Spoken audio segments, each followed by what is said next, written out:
Assalomu alaykum aziz obunachilar. YouTube kanalimizga xush kelibsiz. Men Nilufar Anvarovna, Registon o'quv markazining Universal filialida ingliz tili fanidan dars beraman.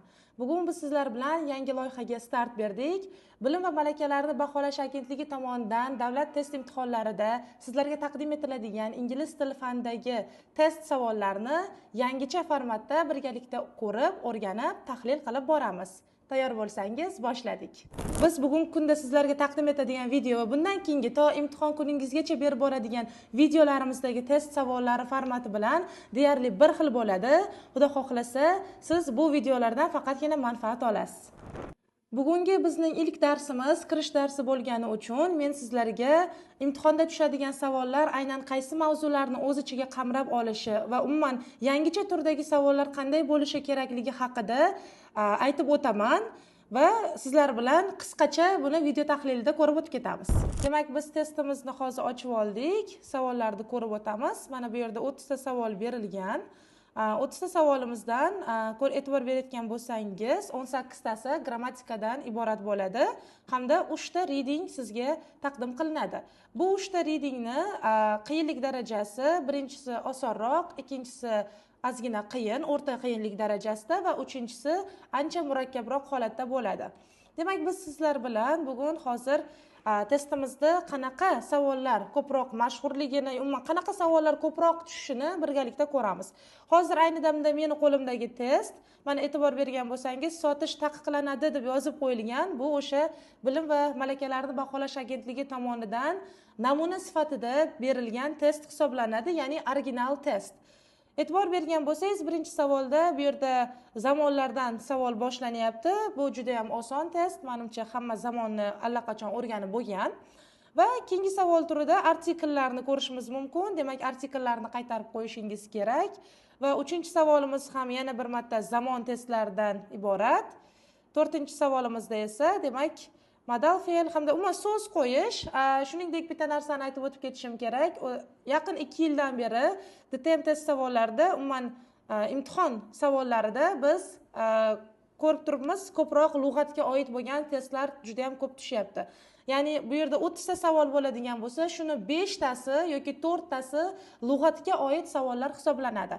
Ya'ni lug'atga oid savollar deganda sizga sinonimini toping, antonimini toping, qarama-qarshilik, o'xshashlik yoki bir-biriga mos keluvchi lug'atlar, mana shu kabi savollarni ko'proq tashlashmoqda. Va keyingi savol, mana 4-savolimiz aynan lug'at savoli ekan, 5-savolimizda esa predloglardagi savollar ekan. Mana bugun hozir men sizga 6-savolni yaxshilab tushuntirib beraman, chunki bu yerda biz rasmni ko'rishimiz mumkin. Umuman rasmli savollar juda ham hozir trendga chiqib ketdi desak adashmaymiz. 6-savolda ko'rgan bo'lsangiz, bitta qiz uxlab yotganini ko'rishimiz mumkin. Ya'ni bu yerda siz nima qilasiz? Rasmni mohiyatini tushunishingiz kerak bo'ladi va rasmdan kelib chiqib to'g'ri ma'lumotni tanlashingiz kerak bo'ladi. Okay, demak A, B, C, D variantlarida ko'ryapmizki, the bed is in the corner of the room. Yotoq demak xonaning chekkasida deyapti. B variantda the cat is sleeping on the rug. Demak mushuk gilamchada uxlayapti demoqda. C variantda esa the window is over the bed. Oyna, ya'ni deraza kravatning tepasida deyapti. E'tibor bering, bizda kravat tepasida emas bu. Va D variantimizda the curtain on the window is white. Demak, oynadagi pardaning rangi oq deb aytilmoqda. Xo'p, bu yerda eng to'g'ri javobimiz do'stlar mana B variant ekanligini bilishimiz mumkin. Chunki mushuk haqiqatan ham gilamchani ustida uxlab yotibdi. Qolgan variantlarimiz to'g'ri kelmaydi. Xuddi shunday, mana shu formatdagi sizga boshqacha rasm tushadi va shu rasmdan kelib chiqib siz har bitta A, B, C, D variantlarini har bittasini to'g'ri tarjima qilgan holatda rasmga eng to'g'ri keladiganini tanlashingiz kerak bo'ladi. Demak, bu tushunarli bo'ldi deb o'ylayman. 7-savolimizda demak to va ing mavzusidan savollar tushyapti ekan. E'tibor bersangiz, demak infinitiv hamda gerund mavzularini qaytarib qo'yishingiz kerak bo'ladi. 8-savolimizda esa demak addition to remark mavzusi, bu yerda bir fikrga qo'shilish, ya'ni men ham yoki u ham degan mavzular bor edi. Esingizda bo'lsa so, neither, either kabi. 9-demak savolimizda esa modal fe'llardan test tushar ekan. Va 10-savolimizda sifatlarning demak darajalari har yili har imtihonda tushib kelyapti bu mavzular. Shuni e'tiborga olib qo'yasizlar. Sifatlarning darajalari roq yoki eng degan mavzularimiz bor edi. 11-savolimiz mana e'tibor bering, yana uje lug'at qo'yish. Qaysi so'z to'g'ri keladi? Weightmi, buymi yoki depend so'zimi? Uning uchun faqat tarjima orqali, ya'ni so'zlarni tarjima qilib, qaysi bir mos kelishini olsangiz kifoya. 12-savolimizda yana demak sifatlarning darajasi. Demak, adjektiv mavzusini ko'proq o'qishingiz kerak. Zamonlar, modallar mavzularini ko'proq qaytarishingiz kerak. Va 13-savolda esa bizda pronoundan test tushyapti ekan. Olmoshlar mavzusi. Mana endi sizlar bilan 14-savolni birgalikda ko'rib beraman, chunki bu yangicha turdagi savollar. Oldingi imtihonlarda tushib kelgan, bu yil ham tushish ehtimoli juda ham yuqori. 14-savolimizda sizga demak bitta gap beriladi va u gapda qaysidir bir qismi xato ketgan bo'ladi. Siz o'sha xato ketgan qismni topishingiz kerak bo'ladi. Keling o'qib ko'ramiz. Have you wrote, mana birinchi raqamga olinibdi, wrote so'zimiz. Have you wrote a reply to your grandmother to thank her for the present?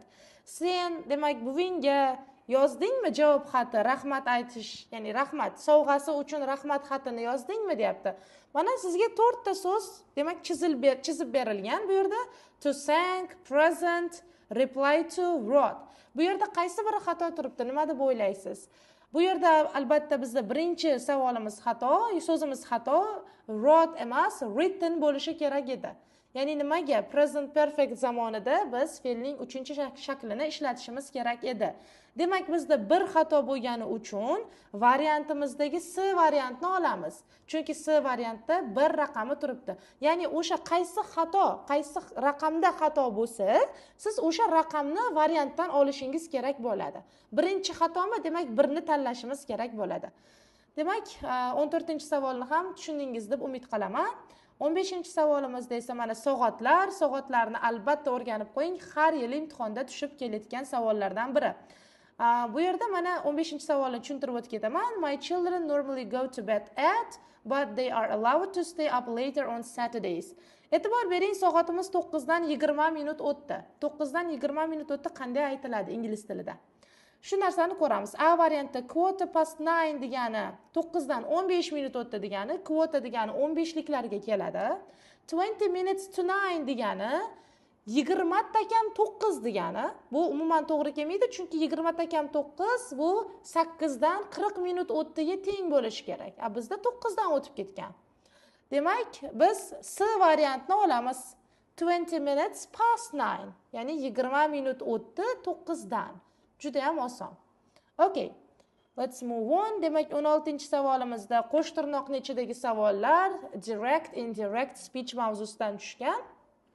Bu yerda qo'sh tirnoqdagi savollarni to'g'rilab ochib chiqishingiz kerak bo'ladi. Hali bularni siz bilan alohida mavzu sifatida ko'rib chiqamiz. 17-savolimizda yana olmoshlardan tushyapti. 18-savolimizda esa wish sentences, ya'ni istak gaplardan tushyapti. Mana biz hozir grammatikani qisqagina siz bilan ko'rib chiqdik. Endi reading ga keladigan bo'lsak, boya aytib o'tdim, birinchi readingimiz juda ham oson bo'ladi.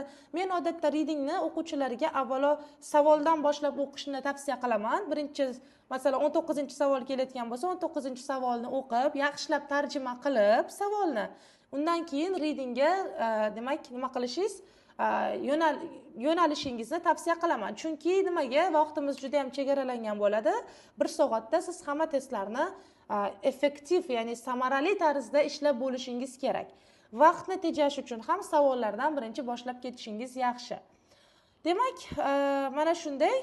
Bu yerda e'tibor bergan bo'lsangiz, rasmlar bor reading ichida. Bu yerda hech qanaqangi rasmlarga oid savol tushmaydi. Bu savollar, rasmlar faqatgina shu readingga mos bo'lgani uchun kiritib qo'yilgan. Va umuman qolgan savollar ham xuddi shunday ketaveradi. Hali biz sizlar bilan har bitta testni alohida ko'rib, birgalikda tahlil qilamiz. Kirish darsimiz sizga manfaatli bo'ldi deb umid qilaman. Bizga ko'proq sizni qo'llab-quvvatlashingiz kerak. YouTube kanalimizga obuna bo'lib qo'ying, do'stlaringizni tavsiya qiling, taklif qiling. Bu bizga motivatsiya beradi va biz sizlar uchun charchamasdan mana shunday foydali videolarni tayyorlab boraveramiz.